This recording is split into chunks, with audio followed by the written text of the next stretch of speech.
হচ্ছে এবার বললে হবে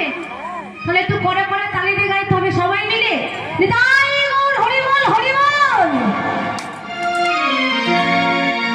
বৃন্দাবনে ফুল ফুটেছে লাল গোলাপ ফুল ফুলেছে হৃদয়তে ফুল ফুলেছে রাধা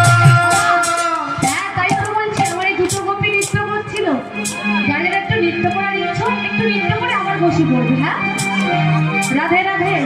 এই মাঝে দাঁড়িয়ে এক সাইডে দাঁড়িয়ে লড়িব না এটা যাতার রাধা